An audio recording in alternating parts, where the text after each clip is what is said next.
Hello, welcome to Premier Scene. I'm Claire Bueno, where we attend the world premiere of The Mercy, based on the incredible true story of Donald Crowhurst. I would think from an actor's point of view that this whole psychological journey that our protagonist goes on must have been of great interest to you. It was. I find this story just fascinating. Obviously we all watched the documentary, which is wonderful. And there's an older documentary, actually, an old BBC documentary made just after all this happened in 1970, which I also found wonderful. And the book, I think we all got a little obsessed with it because it's such an extraordinary tale that we all became absolutely, perplexed by the psychology of this man. And the psychology of your part. I mean, he's no nonsense, is he? You don't mess around. No, well, he's a tabloid journalist, isn't he? Really, so that's why my inroad into him was a tabloid journalist mentality, and I've met a few of them. And there's a lot of footage of him, so I could watch him and sort of see what kind of fellow he was. So it's sort of an impression of him, really, from what I saw. He was a bit chubbier than me. And when you're with regards to technique and preparing somebody that has existed, does your technique change at all, or your approach to it? It does, if you can see someone. Yeah, I mean, firstly, you just go like, well, that's how he sounded, so I'm going to try and do that voice, But I'm not a great mimic. But I always find it's good because I'm not a good mimic. I find that if I play someone real, I can watch it comes out sort of something quite interesting because it's a third thing comes out, So it's not like I'm doing an impression of him, but it's certainly, it's very useful. And the story as a whole, did you find it an inspirational story, really, that somebody pursued his dream to the cast? No, I think he made a terrible decision. Wow. He made an awful decision, and he not necessarily to do it in the first place, but really not to listen to everything that was telling him not to carry on, and to then. I don't know, that's what people have got to see. It's fascinating. Why did he do this? Why did he carry on when he really could have turned around and gone home? But the pressure of the negatives against him was too much. But for God's sake, man, go home. It's an amazing story. It's an incredible story. It's really mind-bending and really sort of a really wonderful story about love and support, and then it's so sad, that sense of going, what's your point of no return, and how such a good intention can take such a sort of terrible, and just go off route completely. So it's an amazing tale, and a sobering tale. It certainly is. And when you read the script and the part, what kind of did you connect with? I was first of all just amazed at anyone doing that trip, and then the idea that somebody who had never really done any serious training for an event like that would attempt it. I've done one sailing lesson in my life and it was terrible. I got hit by the boom or whatever it's called. I was like, this is really hard. But it blew my mind. The courage it took, but also what was in his head, really. What was the to sort of get behind that thinking of saying, I'm going to go and do this trip, and however much it was out of love for his family and wanting to do something he could feel really proud of and that they could feel proud of. It was just like, it's quite remarkable, isn't it, really? Hello, Sir Robin, Claire. Honour to meet you this evening. How are you? All right. Yeah, it's cold though, isn't it? It's very, very cold, but I'm sure you experienced rougher weathers when you were circumnavigating the globe. Rougher and colder. Are you excited to see this film being told? Yes, it's one of the great mysteries of the sea, and it's one that. What I like about this film is they haven't over-dramatised it. They didn't need to. It's dramatic enough. And so they've told the story. I knew quite a lot about it at the time. And I sat and watched it and said, well, yeah, that's right. That's what happened. This is what happened. And I think the acting is quite superb. Really first rate. Brings it to life. We're so used to seeing Colin Firth as a gentleman. And here he is playing this part brilliantly. I think the world will see him as a very different... Well, we know he's a very good actor. See him in a very different role, handling it brilliantly. It's very much a psychological role, isn't it, Rich? Very much, and I think he comes across so well. When you were watching the film, were there parallels that you could respond to from when you circumnavigated the globe? Yeah, but it was a bit different. We all have damage on our boats, but I was better able to cope with it, and I didn't have his pressures either. He had huge pressures on him, which I didn't have, and so it was, I think, a bit easier for me than him, in fact. May I talk about the act of generosity that you bestowed as well on Donald's family? Yeah, but you see, I never thought I was going to win that anyway, so I didn't really miss it. But you couldn't really see them thrown out of their house, and so I thought, no. Anyway, it forced the Sunday Times to equal it. It was an honourable gesture. And do you think there's something about the British kind of stoicism that we're kind of fearless? Donald wasn't as well planned as probably yourself was, but do you think there was something? Would you go back and have done that again if you could have relived it? Oh yeah.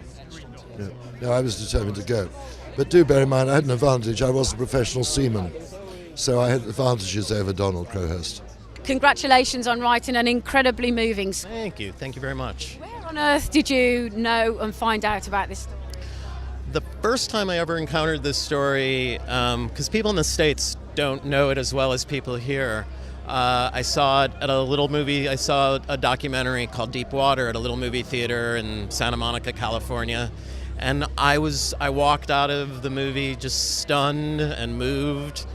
And I think I called my agent the next day and said, I need to write this movie. And that was about 8 years ago. Oh my God, so it's been such a long time in the works, so to speak. Yeah.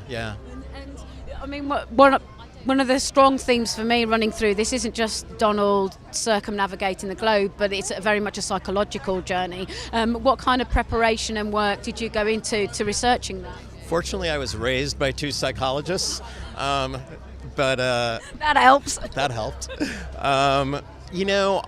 That's the part of the story that I was really intrigued by, because I feel like if you go and see this movie with an open heart, there's a lot about Donald Crowhurst that's very relatable. I think all of us have dreams and aspirations and want to do extraordinary things, and then the world collides with us, and that negotiation with the world is a lot of what psychology, I think, ends up being. And I wanted to write a film that deals with that. And it's interesting as well, because obviously with Rachel Weisz, with Claire Crowhurst, you're also writing about a woman who, when you love somebody enough, sometimes you have to let them go.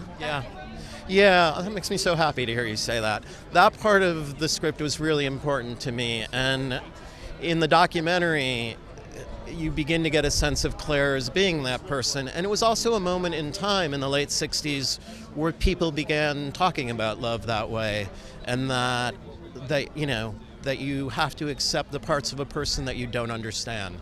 And I wanted to really, I felt if I could do nothing else, if I could get that idea across to people, that maybe I would have done something to make the world a little gentler. Yeah, no, absolutely. And then when you've got 2 actors who are with the gravitas and the talent really to bring the words and life to the big screen, that must be even a sort of a bigger joy, really. Yeah, I mean, as a writer, you hope that someday your words are going to find their way into the mouths of people that talented, and I feel so blessed that I got to work with both of them on this movie. Did you go through Donald's logs as well yourself? Some of that. The documentary filmmakers were very helpful to me at the beginning of the process and shared with me some of the logs and some of the tapes. And so I tried to get a feel for his voice. And, he was a very, very good writer. So I hope that I managed to rise to the occasion. One of the most beautiful lines in the film for me is that dreams are the seeds of action. Was that a line of your dialogue, or was that something that you'd... I'll never tell. Okay. Can you tell me off camera?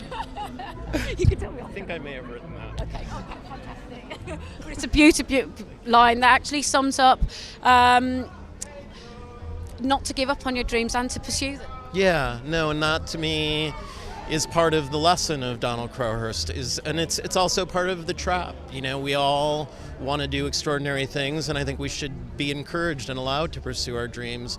But again, there's a cost, and I think having compassion for people in that situation is I really wanted to write about that. So this is just, well, it's an incredibly powerful story, isn't it? Is that what drew you to the script as well? Well, I was just saying I didn't know that much about Donald Crowhurst, but the more I started to read and learn about him, the more I thought it's just unbelievably courageous, and I couldn't really believe the story. You know, as a producer, you're looking to find good, interesting stories, and this is the first sort of proper, true story that we've ever told. So there's a responsibility with that, but also, I mean, talk about pursuing your dreams. I'm going to enter the round the world yacht race, and I'm going to win. It's like... And I think that's a very important part of the story as well, is that, you know, back in 1968, we weren't encouraged to follow our dreams. You know, we would have 9-to-5 jobs, and we would follow a path, particularly in the southwest, as where opportunities aren't so easy. So I think, was it important for you to be able to share that message, that actually back, particularly in that time, that there was this strong message of pursuing a dream regardless of the cost? I think so, and again at that time, you know, I was born in, you know, late 60s, but so I didn't really know that much about it, but the Americans were going to the moon. There was a lot of, you know, there's obviously what was happening in London in the 60s, but the American ambitions are kind of like, we're going to go to space, and the Brits are kind of like, oh, well, maybe we'll go on. So I think there's quite a nice sense of it being a British story with a British hero trying to do something. And going to the southwest, I grew up near Teignmouth, actually. I did. So it was wonderful for me to see where I grew up and those landmarks that are recognisable to local people. Yes, I don't think it's changed that much, but the people of Teignmouth were so kind to us. We had an amazing, I think we were down there 2 weeks or something, and it was incredible. And no, we loved it being down there. It was one of the highlights of the shoot, actually. It was great.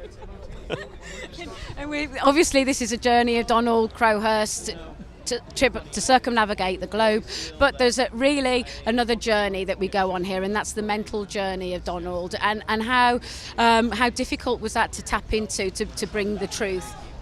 I think, again, you want to be respectful of the family. This really happened. This gentleman here, Sir Robin Knox-Johnston, is in it. I mean, he did it. So to him have, at the end, to say, look, I think this is an amazing telling of it, and having done the race, I think you've got to try and be authentic, but you have to be careful because nobody really knows what happened out there. You know, 50 years ago this year.